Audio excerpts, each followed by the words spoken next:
much, Mayor.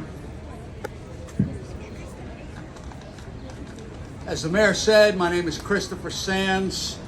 I'm the president of the New Jersey Society, the Sons of the American Revolution.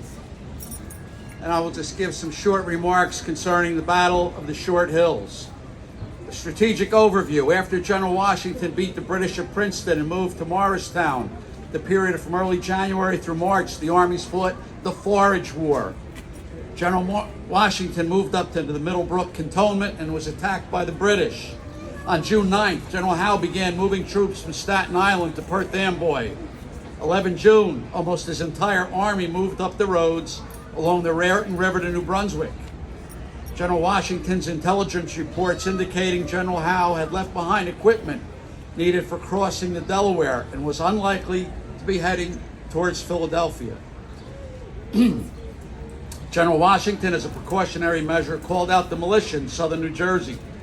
On 14 June, General Howe's army marched towards Somerset County Courthouse, present-day Millstone, apparently seeking to draw General Washington into battle on open terrain. Howe remained there 5 days. General Washington refused to move out of the hills, the Watchung Mountains. And on June 19th, Howe began the march back to Perth Amboy, which he reached on June 22nd after he had evacuated New Brunswick. After refusing to fall for Howe's trap, General Washington followed the retreating British, brought his army down from Middlebrook to Quibbletown, or as we know it as Piscataway.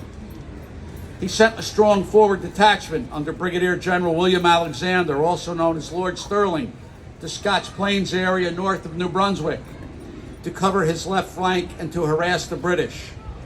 Stirling's command numbered about 2,500 men. General William Maxwell's New Jersey Brigade was there with the 1st through 4th New Jersey regiments.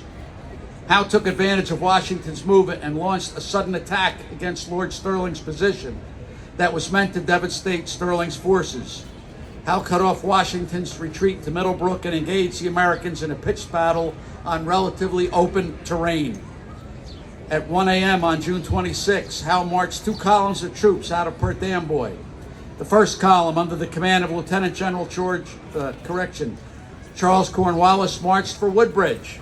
The second column was under the command of Major General John Vaughan, who was accompanied by General Howe, and they marched toward Bonnington. As the 2 columns moved on roughly parallel paths through the Short Hills area, they came into contact with Stirling's guards, and a running skirmish began, with the Americans firing on the British